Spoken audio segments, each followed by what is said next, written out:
welcome to the Insomnia Project.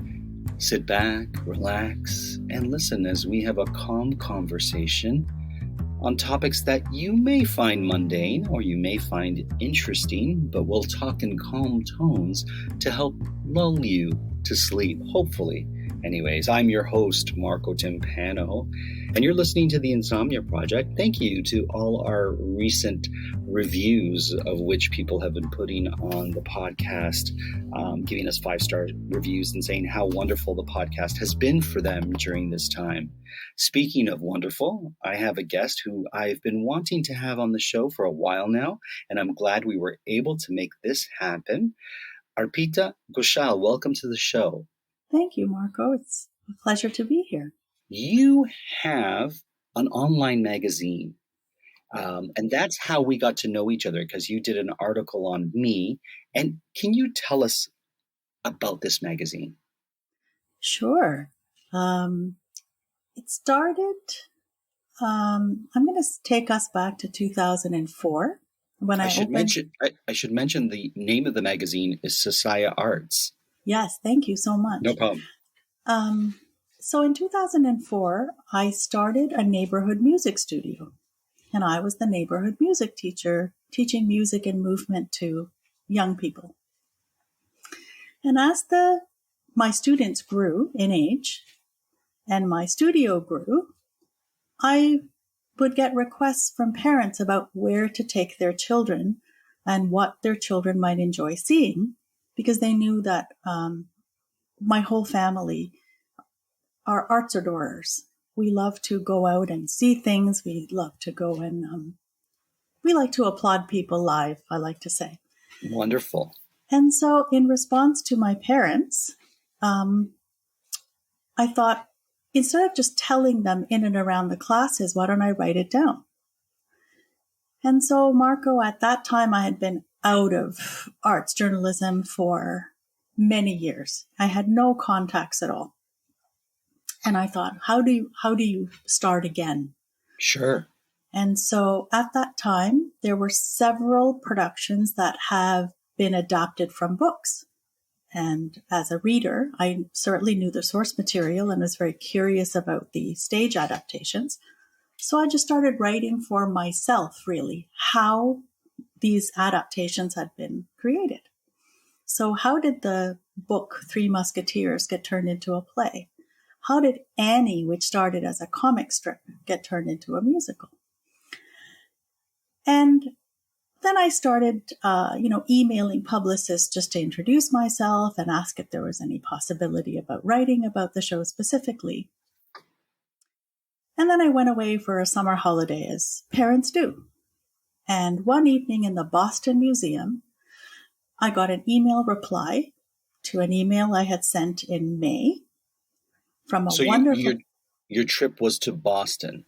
Our trip was to New England, yes. Okay. And we had taken the children to the Children's Museum, and I was just sitting down for a spell.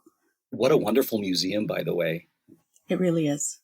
So this evening in the Boston Museum, on a rainy evening, my BlackBerry went ding, and I heard back from a publicist that I had contacted back in the spring, in May, I want to say, and hadn't really thought about since that time. Sure. Really, who was I, right? I was just starting. Nobody had heard of me. I don't think I even had a logo at that time. And she said, yes, I will arrange something for you when the season begins. And in the meantime, I will add you to my media lists. And because of that publicist, I feel SesayArts was really launched. Wow. That she added me to all of the companies that she was representing. Mm-hmm. I got to talk to wonderful people, and it grew.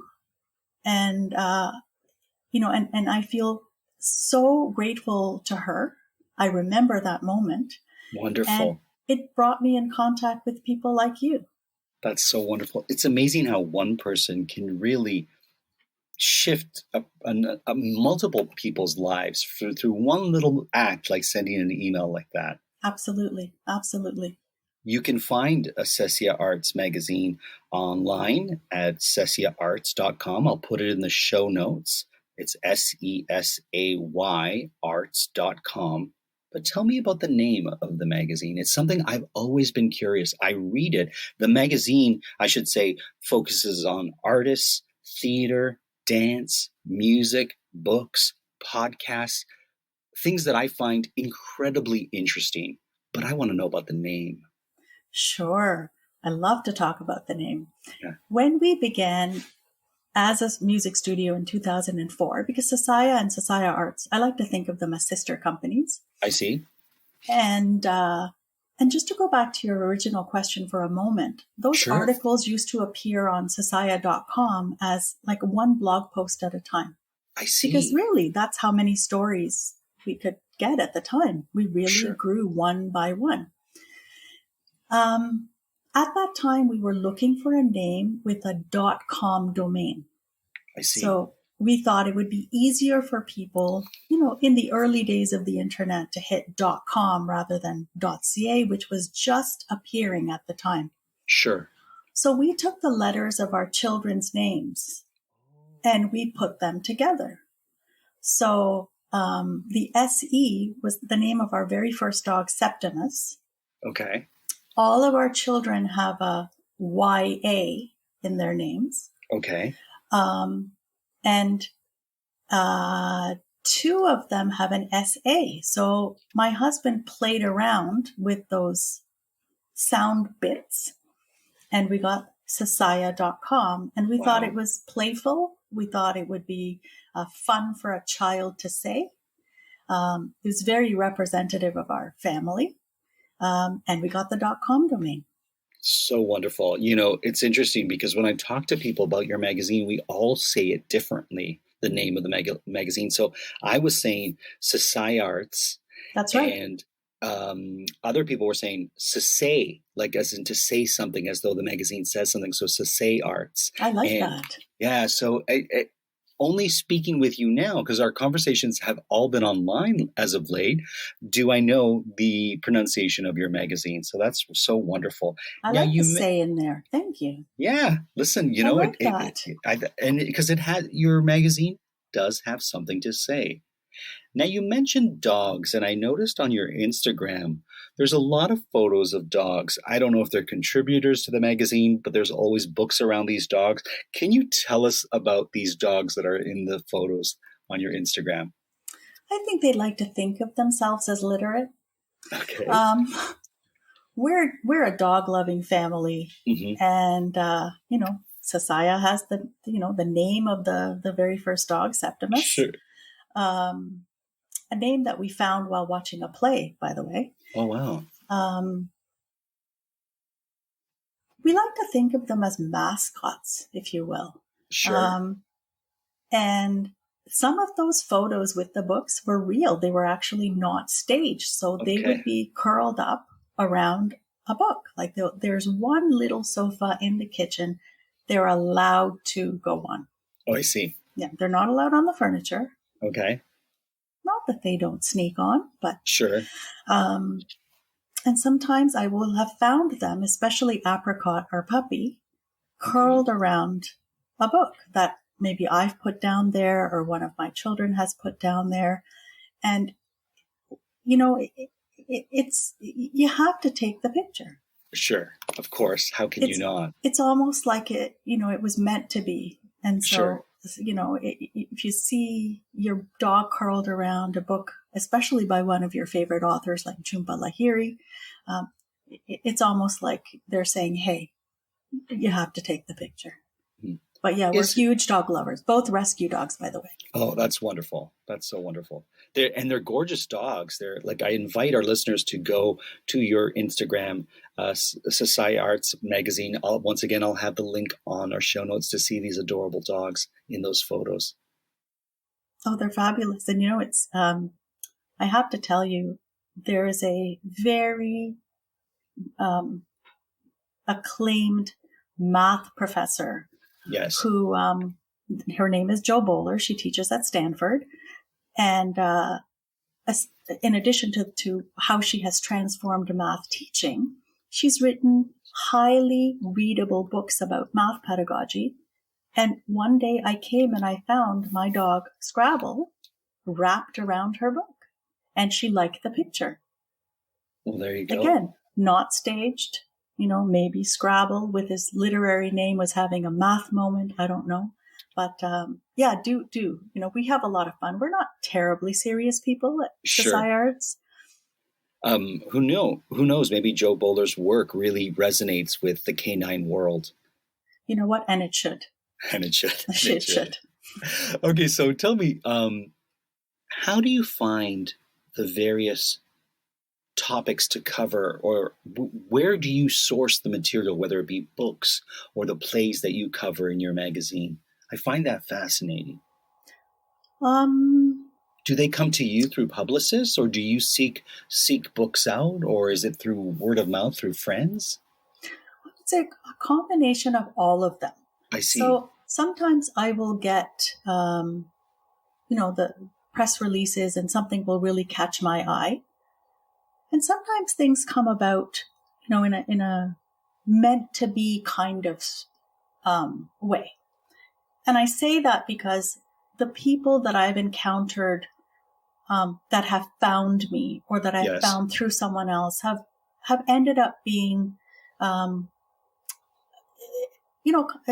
almost like relationships, I want to say. And you're a really great example of that, Marco. I see. Because I did a story way back when about a children's show at the Second City. Again, another one of my happy places. Sure. And based on that work, I caught the attention of the publicist, Daniel. Daniel Shahori, a good friend of the show and a good friend of mine, yes. He certainly is, because he introduced me to you. Yes. And I was able to talk to you about the Insomnia Project, one of our family's favorite podcasts. Oh, thank you. And through you, I met other fabulous podcasters. One of our favorites also is Every Place is the Same. Yes, with Daniela Lascali. Charming and quirky podcast, very eclectic, so well done. And I'm also going to write about another podcaster that you produce, Linda Mora, and that's all I'm going to say for now. Fair enough. It's a work in progress. So SesayArts kind of has grown through, I think, the personal attention of people like Daniel, Jose, the publicist at Young People's Theater, who saw something. Because as you said, they saw that SesayArts has something to say. I love that. I love that you're also, books and theater, dance, but you're also covering podcasting, like new media. It's such a wonderful place to go to discover all these things that are out there. So I think you're sort of ahead of the curve, because I feel like a lot of newspapers and magazines don't really cover podcasting in a way that they should. And I know I'm biased because I'm a podcaster and our listeners are listening to the podcast, so it might seem self-serving. But at the same time, I really do appreciate that you cover that in your magazine. Well, I think more people should know about not only the topics that podcasters are bringing to the forefront, or the variety of topics that are available, but I think listening is a skill that we maybe undervalue. Sure. And there's so much enjoyment, and there's so many calming and restorative benefits of just being able to receive, whether it's a beautiful story, whether it's information, whether it's, guessing what food Ali is putting in your mouth. Right. So absolutely, we like to cover podcasts because we think that it's a genre that the possibilities are limitless, and the enjoyment also is limitless. True. It can bring you to sleep, and some of us need that. It can also energize you, and some of us need that too. So thank you for doing what you do. Oh, well, thank you for listening is what I'll say, and to our listeners too. You also have a love for reading and a love of tea. So you love books and you love tea, and you love to pair a tea with a certain type of book. Tell us about this. This is fascinating. I'm so intrigued, and I'm already excited about it. I will try to stay calm, Marco, when I talk about my two favorite pastimes put together. Is there such a thing as a tea sommelier? Because that might be something I could aspire to. Oh, I know that there's tea experts and tea tasters and people with a very delicate tea palate, so I wouldn't be surprised. I think that's something that I should explore. Anyway, in the meantime, I will just keep partaking and enjoying.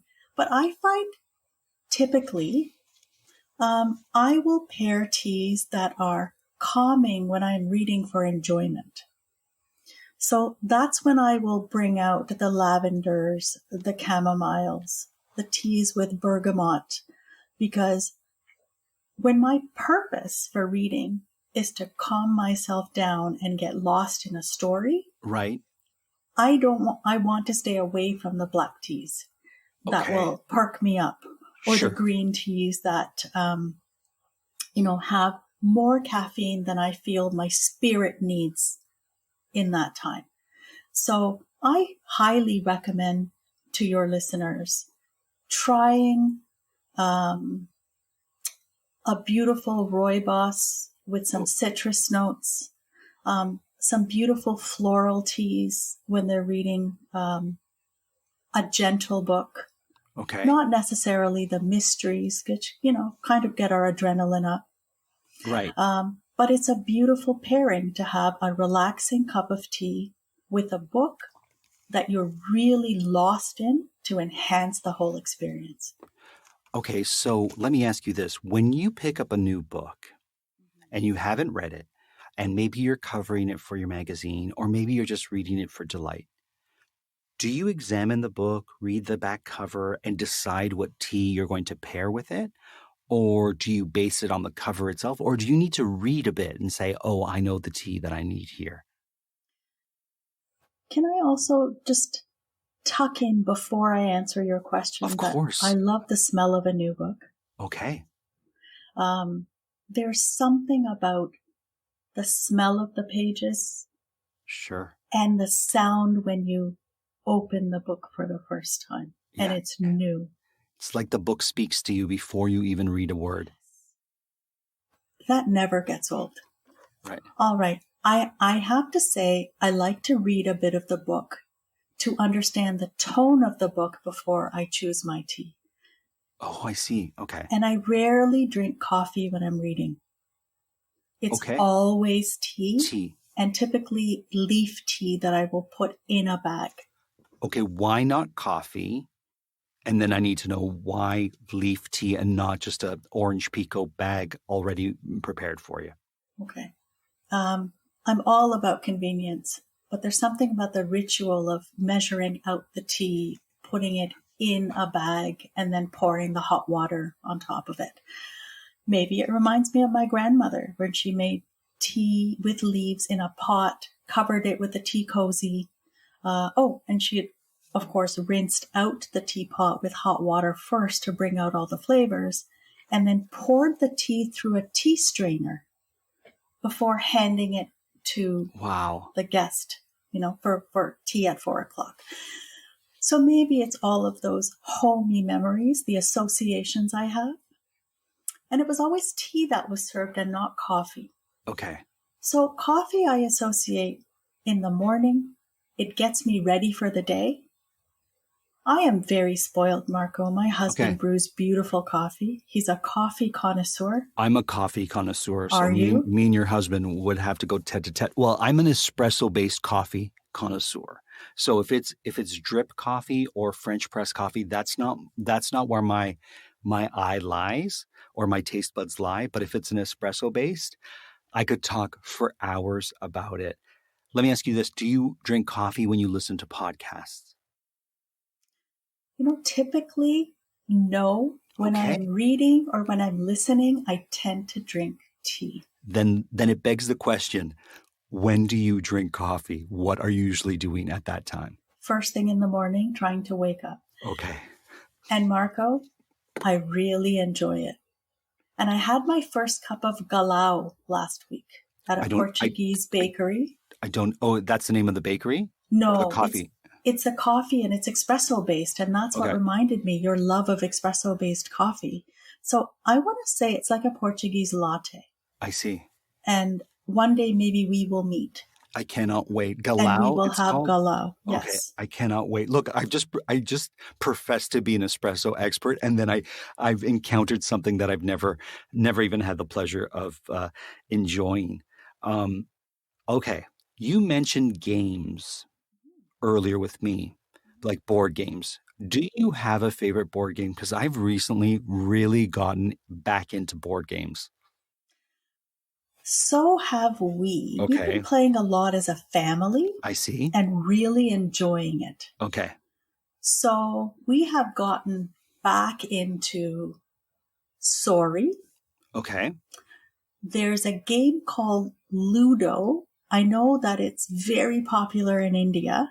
Oh, I It's love it. kind of like Sorry. Okay, or sorry, depending where you're listening from. Yes. I tease my American friends are like, that's one way you can really tell a Canadian the way we say that word. But back to Luti and the other games. Ludo. Oh, Ludo, sorry. Catan, Okay. which we just got an extension for. I So see. as if it, a 4-hour game isn't long enough. I You know. can now make it 6. There's something about Scrabble that I love. Okay. And I always also encourage my students to play it because they think they're playing a game, Sure. but really they're building their word power. Right. And there's something amazing to me about a game that can be different every single time that you play it. Listen, I will say this.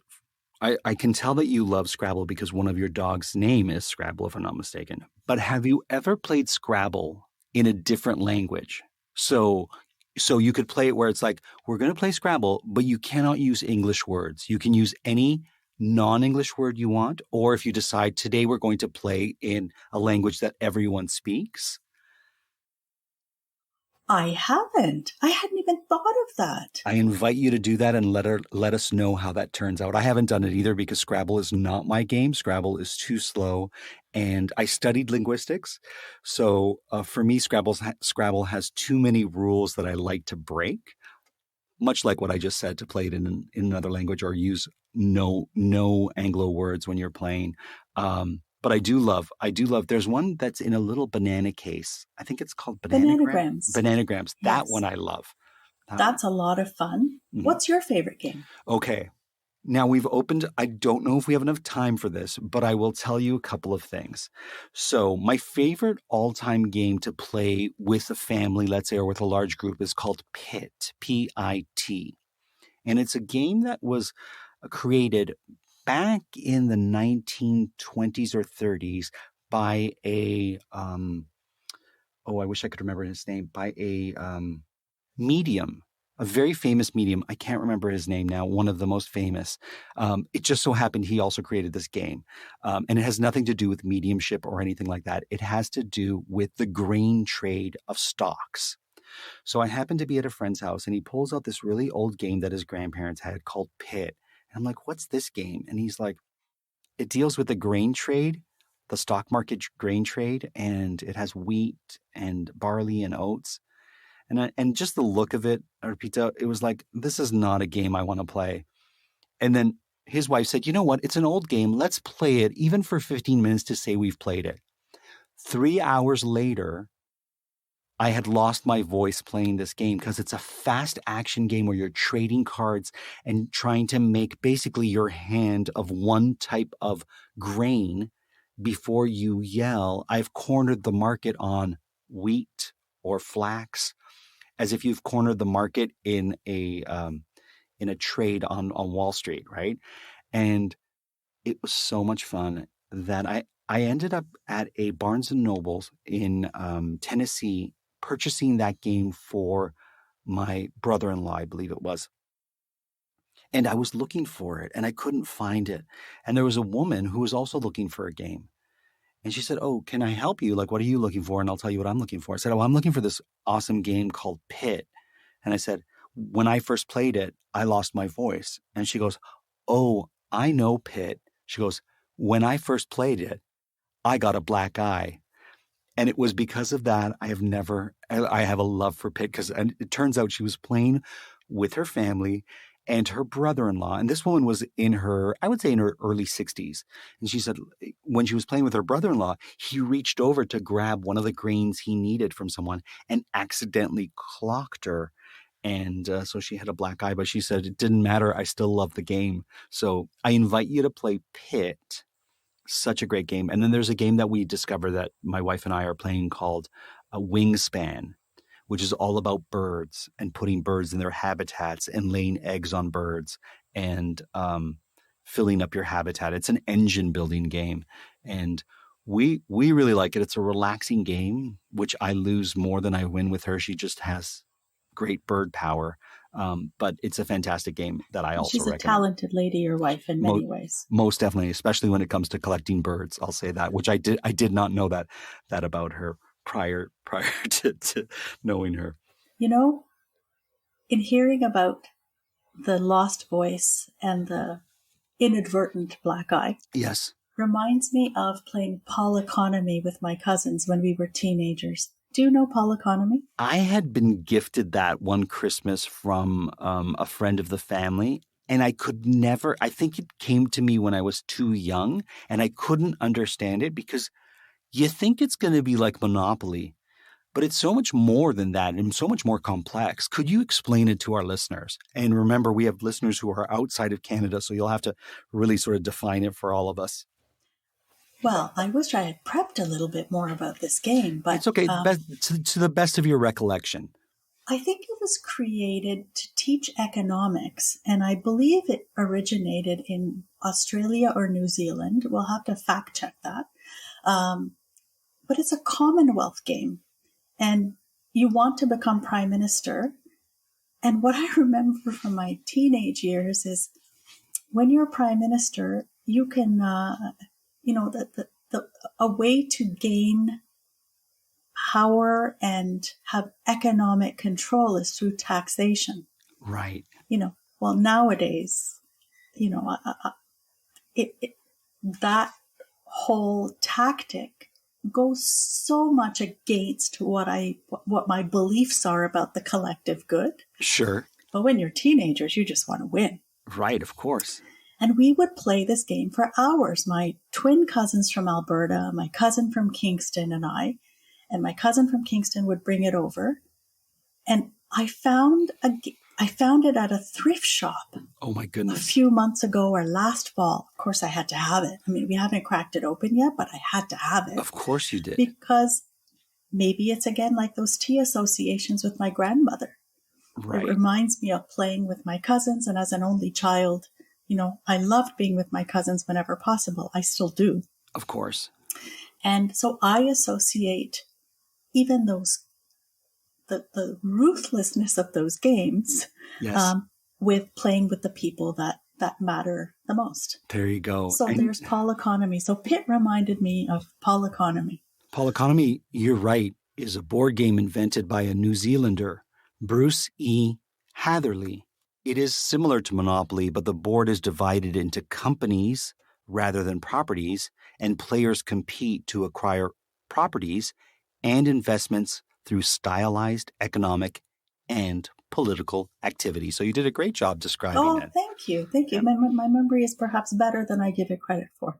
Indeed it is. Arpita, this episode has just flown by for me. We've come to the end and we covered so much. Thank you for being a guest today.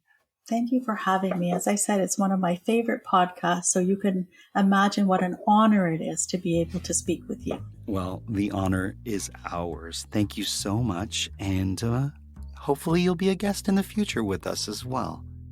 I look forward to it. Fantastic. Everyone else, thank you for listening. Thank you for going on this journey with us as we go through books and tea and games and, of course, online magazines, which I definitely invite you to check out. SesayArts Magazine. You'll find the link on our show notes. Until then, I hope you were able to listen and sleep.